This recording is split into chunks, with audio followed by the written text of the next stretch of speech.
So the structure of the session today, we're going to be hearing from two leaders from Greater Manchester VCSE organisations sharing about the steps that they've taken to support workforce wellbeing and what the impact has been of that. So we're really lucky to be joined by Cathy Thomas from Rochdale Connections Trust and Claire Calman from Starts With You, which is a social enterprise based in Bolton.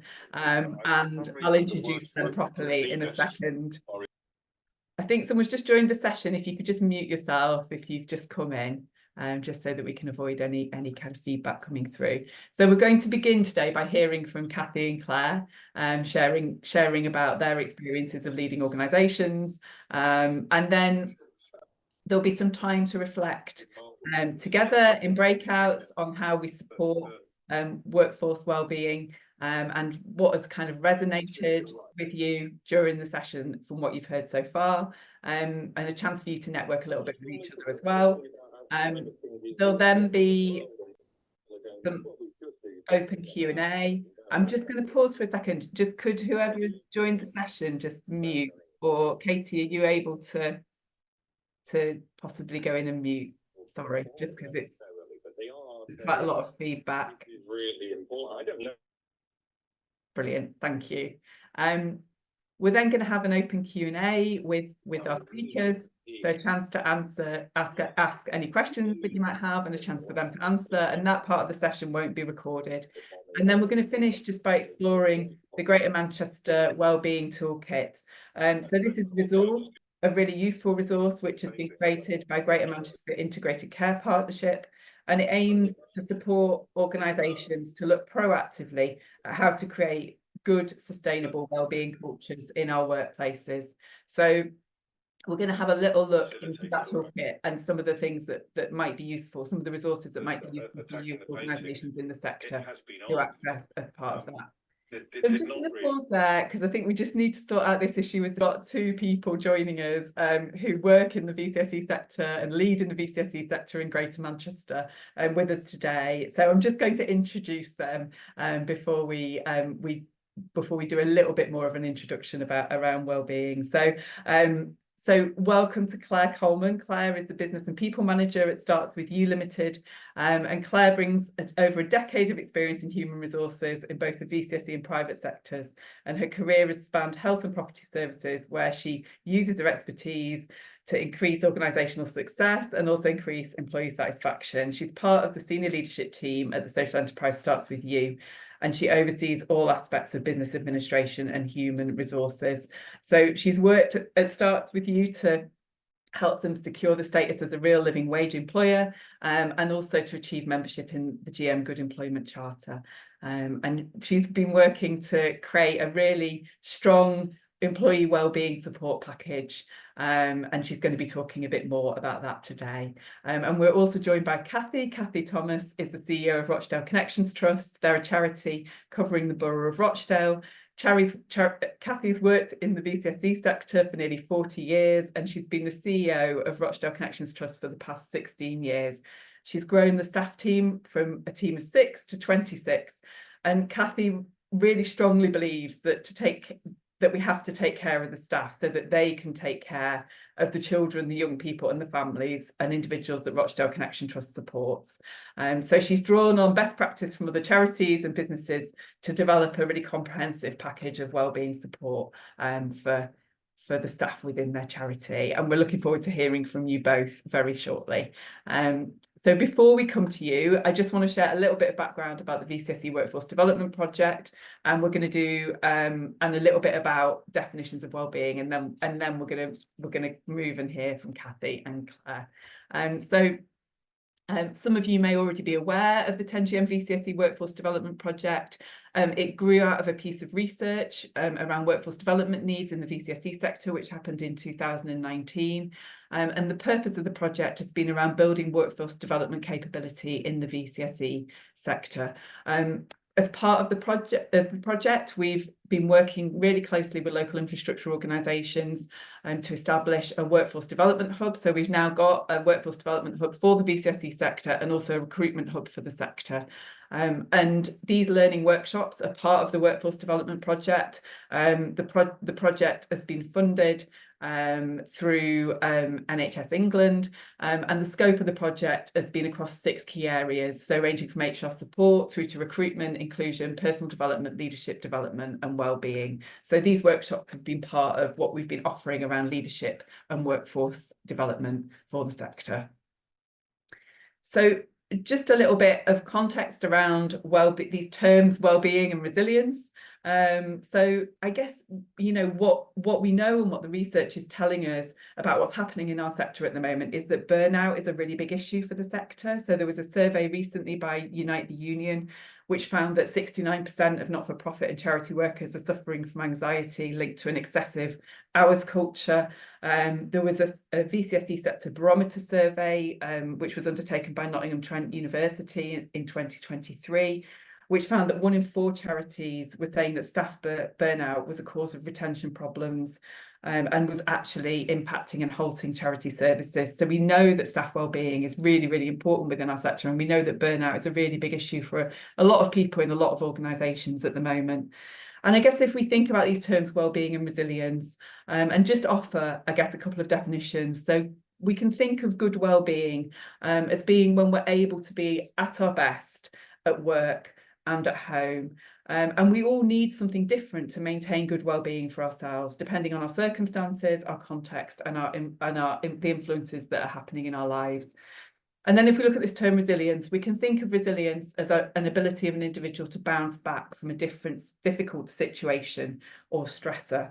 So our ability to adapt and grow even in the face of adversity or following adversity, and how we can manage some of those difficult emotions and difficult situations, and handle our stress in a way that enables us to cope a little bit better when we're under pressure. So there are 2 definitions that might just be useful to hold in mind as we're going through the session today.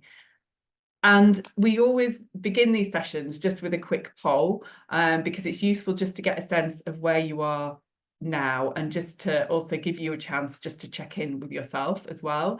And we're going to ask you just to rate on a scale of 1 to 5 how able you feel to support your own wellbeing at the moment, and also how able you feel to support others' wellbeing in your team or your organisation. So I'm just going to launch that poll now, and if you just want to take a couple of minutes just to complete that, that would be really helpful, and we'll revisit that again at the end of the session. On my screen. So it looks like actually a real spread here around being able to support your own well-being at work. So some people kind of down quite low there at 2 or 3, and then it looks like we've kind of almost got like a 50-50 split here between people that are feeling like actually that's quite challenging, and people who are feeling more like they've got a bit more ability and capacity around supporting their own well-being. So that's interesting, quite a spread in the session. And then the second question about supporting others, well-being in the team or the workforce, it looks like we've got some people, about a quarter of people around this 3 mark, and then it looks like quite a lot of you actually saying that you feel quite able to do that at the moment, which is really good to hear. And we'll revisit these questions again at the end of the session. So I'm going to stop sharing that now. And we're going to move now into hearing from our speakers. So really pleased to be welcoming Claire from Starts With You to the session today. And we've got some prompt questions that we're going to work through together to hear a bit more about the work that Claire's been doing at Starts With You and how they're supporting staff wellbeing. So I'm going to switch the slides off now, and hopefully we can see Claire up on, you can have a bigger picture of Claire up on your screen now. So welcome, Claire. And I wonder, could you just tell us just really briefly a little bit about Starts With You and your role there, just to start off? So we're a small social enterprise in Bolton, and we've got 2 sides to the business. So we have a commercial side of the business that is made of quite entry-level roles, from caretaking to building safety, and kind of void property clearances and clears. And that side, as well as creating the entry-level jobs for people, so empowering people and giving opportunities, provides the profits for the other side of our business, where we provide free advice and support to the community. And that's everything from money advice, support with digital poverty, and home energy support, which you can imagine is quite busy. So there's two sides of the business, but it's all about engaging with the community and providing opportunities and empowering people. And Brilliant. my role there is as business and people manager. So I'm part of the senior leadership team, but I am also the HR person there as well, among my many hats. Yeah. Thanks, Claire. And I wonder if you could just tell us, what was it that prompted you or inspired you to create a wellbeing strategy that starts with you? Because I know that's something that you've kind of brought in and implemented over the last few years. So what was the kind of challenge or problem you wanted to address, and what prompted you? So without our people, we just wouldn't be able to do what we do. So it's important to look after our team, and obviously we've got things like cost of living, and we have a lot of the workforce are of an older age or have been economically inactive. So there were several things that were kind of coming out that we wanted to, instead of just having a nice shiny health plan that costs the earth, we wanted to bespoke it to the team and really focus on what are our people's needs. And once we kind of understood that, then we could put the support in place to help people feel better, be more well in and outside of work, so that we looked at the whole person, not just what helps you in work, but what helps our team, because that's then really important for them to flourish, really. And could you tell us a little bit about what you actually did? So what have you put in place, and what are some of the practical steps that you've been taking? The first thing to do was to understand what are the challenges people are having. So obviously using the data that I've got, whether that's around absences, talking to managers, so what's being fed back to managers that they're able to discuss, but really consulting with the team. So we did some little surveys, did focus groups, and we have a fantastic employee forum who are really engaged. And so they were able to talk to peers throughout the company, sit with myself, and be really open and honest, which was fantastic, that they were talking about what their specific challenges are. So I had questions, they were able to really engage in it and feel part of it. So instead of it being a top-down approach and me saying, oh, well, I think we'll get this plan and we'll do this, it was very, well, actually, we feel we need this support, we need these areas, we don't have this. So we were able to focus on what the team's needs were through that and continue working with them. So just speaking to them at the beginning wasn't it, that was just the start of it. They had input throughout the whole creation. So made a strategy to keep on track and work through it, created a policy so everybody had something to understand what the programme would look like, and then the actual offer, which is ever evolving. It's not a static piece, it will keep evolving with that feedback. Financial wellbeing came out as quite an area of focus for us due to the cost of living and the economy and things like that. So we utilised things like the GM Wellbeing Toolkit, and that had a really good crossover with a lot of the things that were coming from the team. So you've got maps in there, and the money helper, which we were looking at using. So it was a really great thing for us to utilise and show to the team and work through.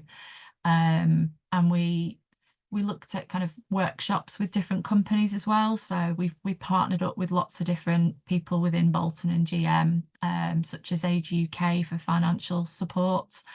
And I also contacted the British Safety Council. So they had a programme called Being Well Together. I think it's now called the Wellbeing Programme, which we realised you have to invest. Although we're a small company, you have to invest in your people, and this was really important. So we onboarded onto the programme. Because I'm just a lone generalist, I don't have a team, it was really important for me to have somebody to work with and go through through the steps. So they supported in keeping me on track in doing it, as well as the team keeping me on track. And that was really useful. Yeah.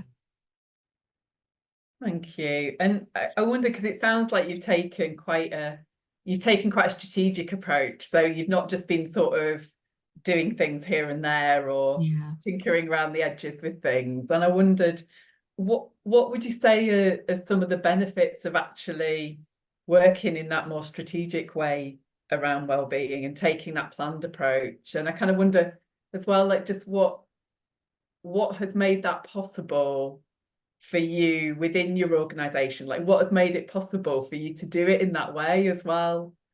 The team and the support from my senior management team as well. So having that buy-in from everybody, that understanding really helps, because the team are involved in it. They know it's for them, well, it's for me as well, but because everybody knows it's for them, I get continuous feedback. So even the other day, somebody emailed me and said, I've got some resources that I think be really useful for the team. So having that, everybody involved in it, people have the ownership, they want to support each other, provide those resources, but having the strategy means that I've got a plan, I can keep on track, I know where I'm up to, where I might need to revisit. I can look at metrics and data and all the feedback from the team and keep it going, because it is, as I've said, it's ever evolving. Things change in the world, the economy and people's lives, and having to look at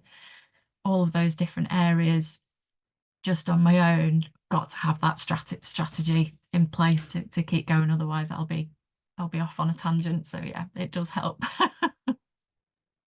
Were the things, Claire, that you had to put in place alongside the strategy? So I wonder, were the policies or training, or kind of how did you sort of create this different culture around wellbeing within Starts With You, around workforce wellbeing?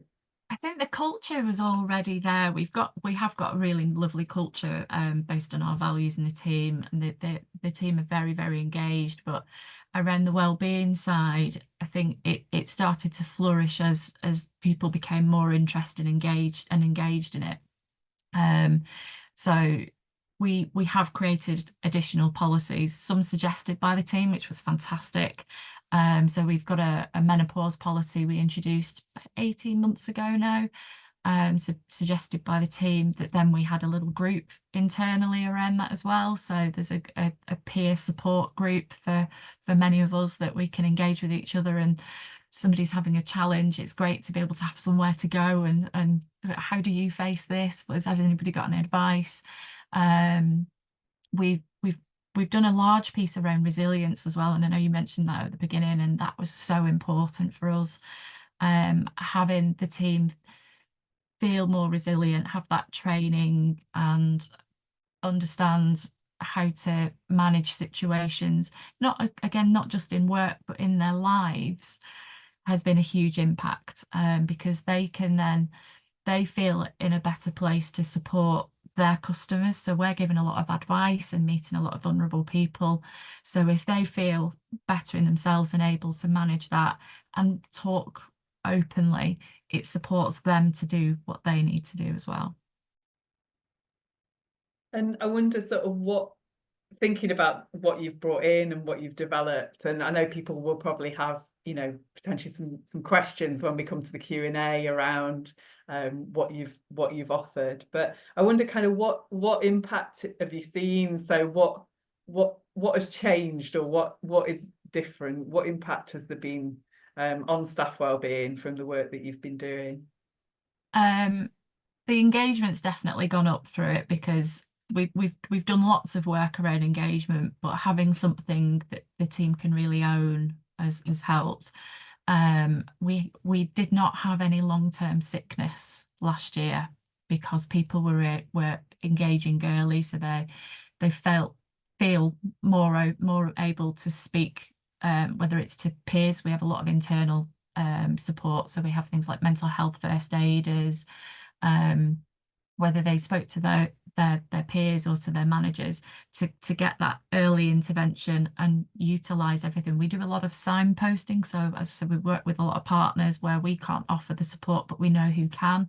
So they're getting the early access to things instead of sitting on it waiting, or things like if somebody's feeling they're having a very bad time emotionally or mentally, again, that people are not waiting, they're engaging, and we're able to support them how we can.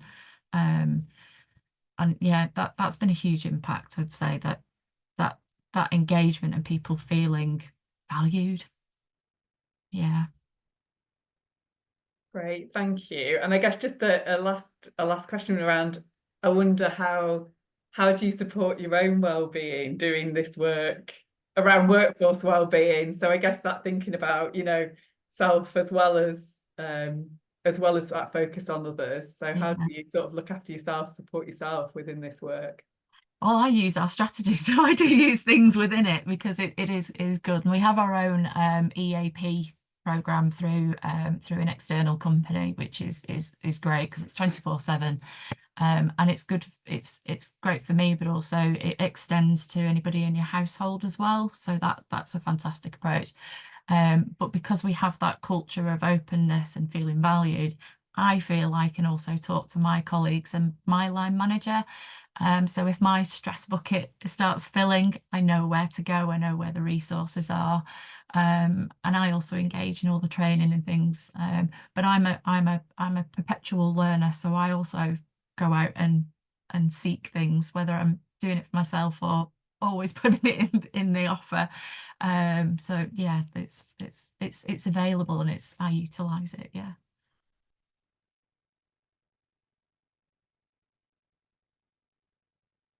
Oh, thank you. Thanks, Claire. And just to say, you know, that we'll kind of come back to you in the Q&A. So just a reminder to people really to post any questions that you might have about what Claire's been sharing about that work on developing a wellbeing strategy, having a wellbeing policy, and also around that kind of cultural shift, or thinking as well, particularly about the demographic of your workforce, Claire. People might have questions around that and supporting a kind of older workforce around workforce wellbeing. But thanks, it's really interesting to hear just about how you've taken that sort of whole organisational approach and got that. It sounds like you've really embedded that approach and also really, you know, given space for staff to actually share their views, and about, you know, then doing that on an ongoing basis about what's working and the themes that are coming up, which sounds really like it's been really, really helpful too. Thank you. Thank you. So we're going to come to Kathy now. So Kathy's the CEO of Rochdale Connections Trust. And Kathy, I wonder if you just want to begin by introducing yourself, say a little bit about Rochdale Connections Trust and about your role there as well. Yeah, hello everybody. My name's Kathy Thomas. I am the Chief Executive of Rochdale Connections Trust. The charity is a homegrown local charity.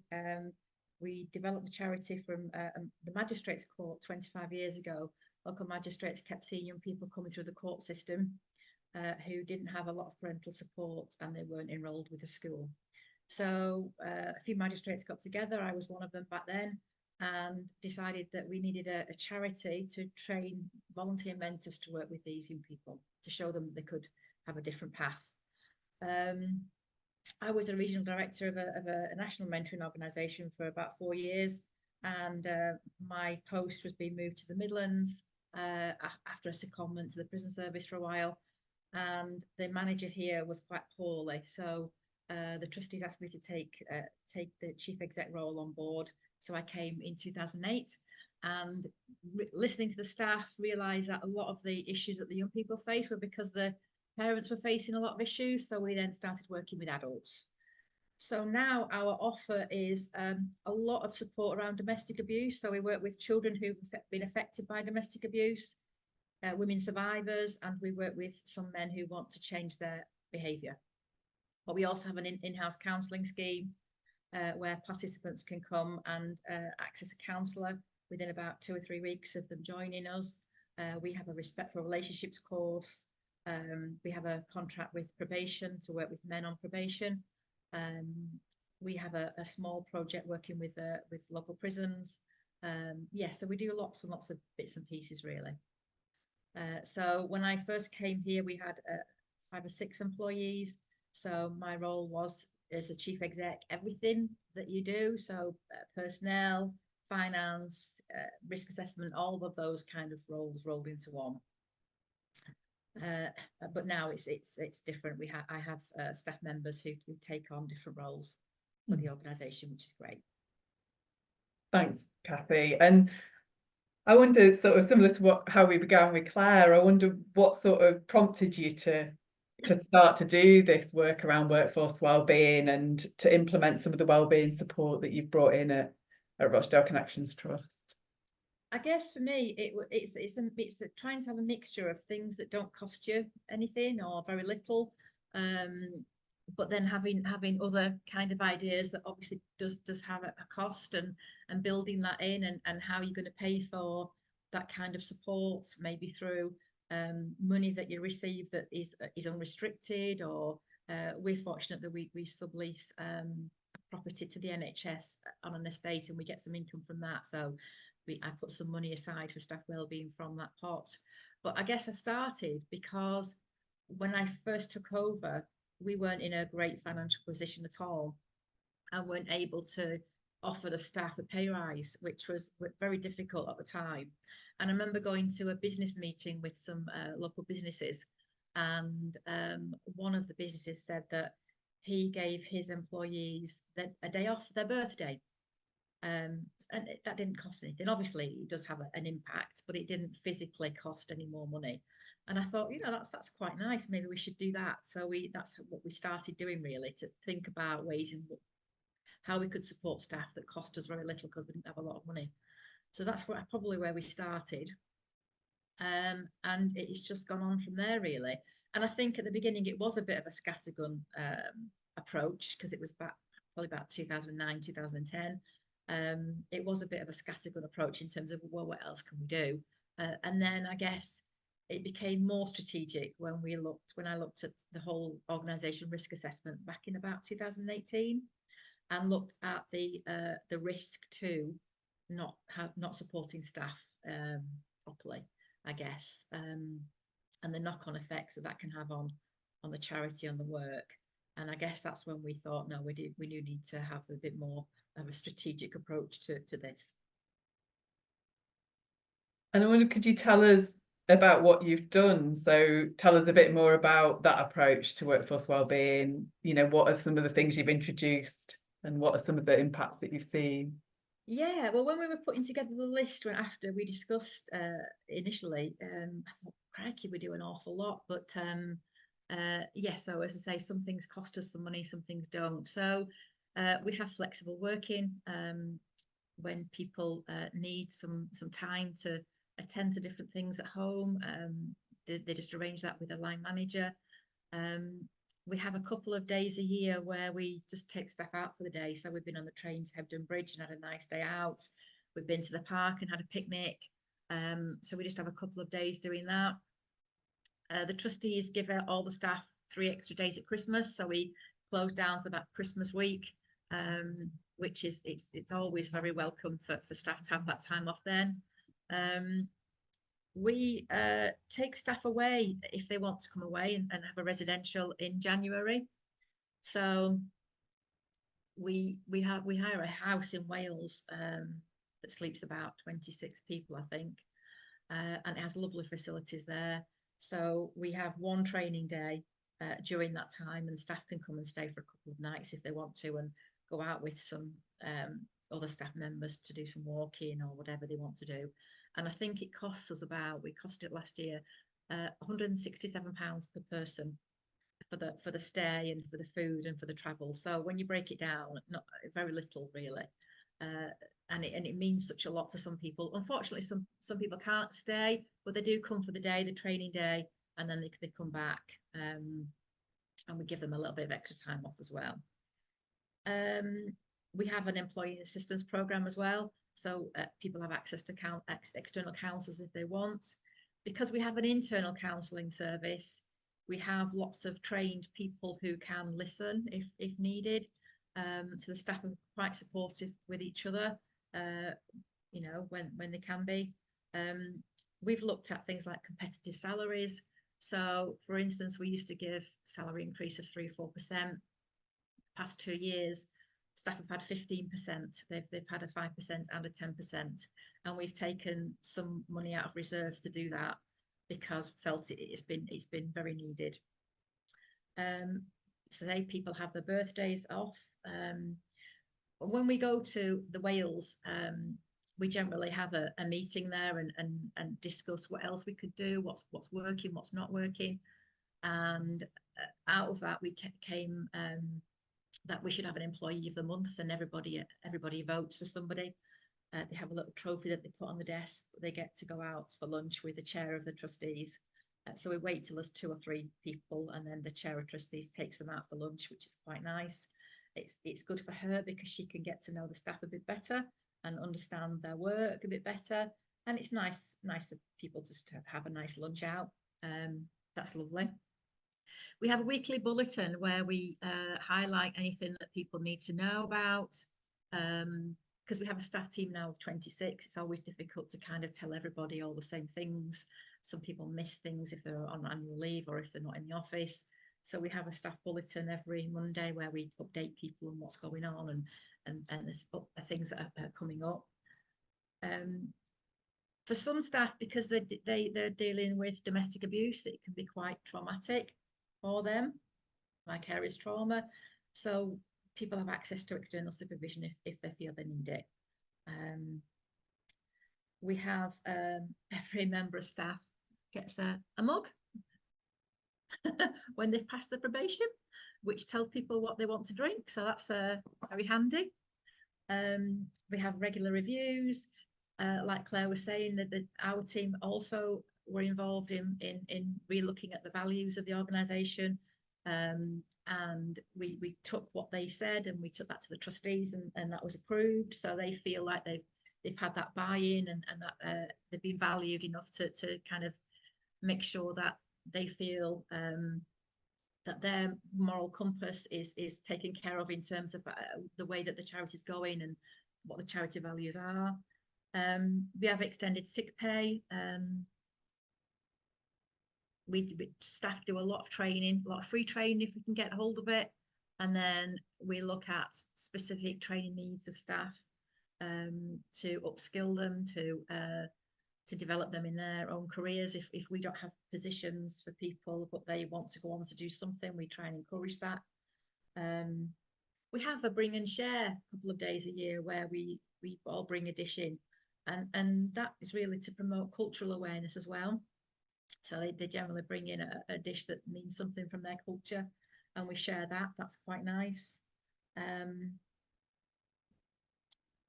It sounds like a lot. It sounds like and a sort of real mixture from sort of annual things where you're bringing the whole team together to reflect, through to these sort of, and having like those kind of staff supervisions and reviews, through to like those really micro little actions like day to day, like the coffee mugs and the and having birthdays off, those little things that show staff that they're valued.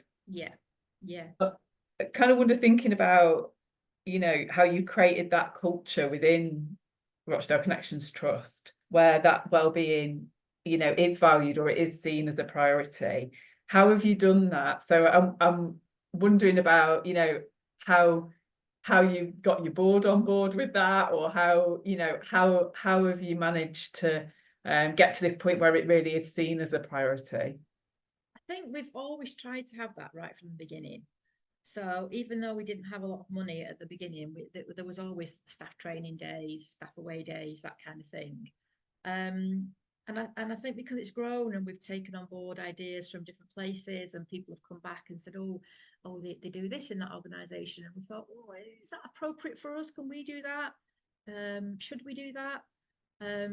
So I guess it's just being open and honest with the staff to say, you know, we're always looking for ways to improve and to support staff. So it's an ongoing thing. It's not something that once a year we look at it. It's something that's ongoing all the time.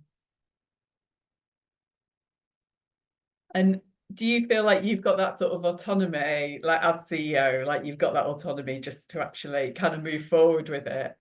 Yeah, I think I do. So the trustees are very on board. The chair is the founding chair of the organisation, so she's very much in support of anything we can do to support the staff. I've had questions from different members of staff that we brought in about why you're doing that, why you're spending money on taking staff to Wales.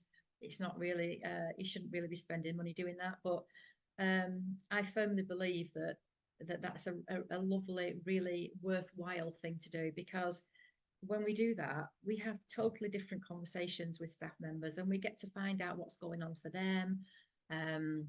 You know, what their aspirations are, what their background is, more than we ever would really in work. And it's good for staff to see each other supporting each other, you know, and doing nice things together. So I will stand up and defend stuff like that all day long. But I do feel I have the authorization to be able to make those decisions. And I wonder kind of what are your thoughts about like what's coming next? So I know when we spoke before this session, you said, "Oh, I've got ideas for the future." And like, yeah, it'd be really good to hear about some of those. I'm thinking of increasing our holiday entitlement. You know, we get, I think that people start on 22 with, and then the extra 3 days at Christmas, and then they can accrue a day every year for up to 5 years, something like that. But I'm thinking of increasing that a little bit if I can. I was in an office the other day, and they had little dogs. The staff had brought the dogs in. I'm not a great dog fan, but I just thought that's quite nice. Maybe we could do that every now and again. Not all the dogs all the time on the same day. Maybe somebody brings in the dog for a day. I don't know. It's quite nice to have a little dog running around, and we work with children as well, and it'd be good for them to have that kind of experience.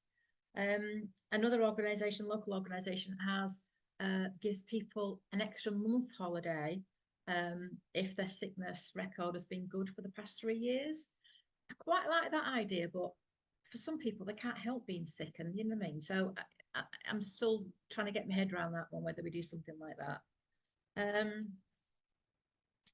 Yeah, so just keeping my ear open. One member of staff went on to work for another organisation in Manchester, which was much closer to where she lived. She'd been with us since she'd finished her degree, so she'd been with us a couple of years, and this position came up and she took it. But she came in a couple of weeks ago in an afternoon, because that organisation that she worked for gave people, I think, 3 afternoons a year where people could just take an afternoon off for their well-being. And I thought, oh, that's quite nice. Maybe we could do something like that, and they'd get to do whatever they want to do in those afternoons. But so always just thinking about whether we could do that. And then I get senior members of staff saying, "Oh, we do enough, we do enough." But I always think you can do more. So yeah. Thank you. And I guess just like last question before we finish, and kind of we're going to go into some breakout groups, but just similarly to what I asked Claire, I wonder how Kathy, do you keep yourself well and look after your own well-being as someone who's leading a VCSE sector organisation?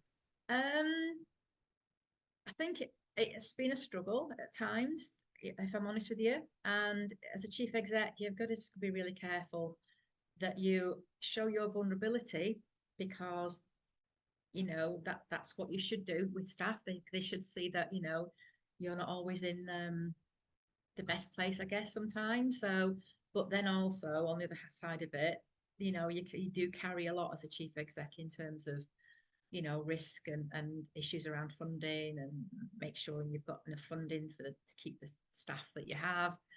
So not wanting to worry people about some of the stuff that's going on. But I think for me, I've learned that the only person that can take care of you is you. And you know, I say to staff, just be kind to yourself. Don't expect too much. And I think I have to keep saying that mantra to myself. Be kind to yourself. Yeah. Great, thanks so much. And thanks to you both, and for sharing, actually, you know, really a lot of detail there about the practicalities of what you've offered, and also I think, you know, that question about how you create that culture, it's really, really useful to hear that. Be aware already of the GM VCSE Workforce Hub. This has been part of the Workforce Development Project. My colleague Zena has been moving mountains to get this up and running, and there's a whole range of different resources on here, and there's a section specifically on supporting staff wellbeing, and particularly around supporting staff wellbeing on a budget, and on there's also links to learning opportunities as well, so you can go in and view different learning opportunities that relate in the sector that relate to wellbeing. So lots of really useful resources, and one of the things that that you'll be pointed to on there is the Greater Manchester Wellbeing Toolkit. So this is, as I mentioned earlier, it's a resource that's been created by Greater Manchester Integrated Care Partnership, and it has a number of different areas that it focuses on. So it has lots of tips about how to look after yourself and your own well-being, so really useful information to share with employees or people within your organisation. It then has a whole section around supporting others, so tips for managers around how you can support your workforce, ideas for how to support workforce wellbeing within your organisation, and it also has information about things like you know, suicide prevention and being aware and alert to signs that someone may be experiencing suicidal thoughts, and how to support and work best with that as well within the workplace. And then it has a section around responding to need, and I think Katie or Gemma is going to pop a link to that up into the chat so that you can kind of navigate directly to the toolkit. So just looking at what's it within the supporting others section, so there's lots of ideas in here and strategies for how to support your team well. There's a toolkit for good conversations, information about menopause support, and there's also information about supporting staff members through and people within your organisation through grief and bereavement. And I've just popped up on here a couple of the things.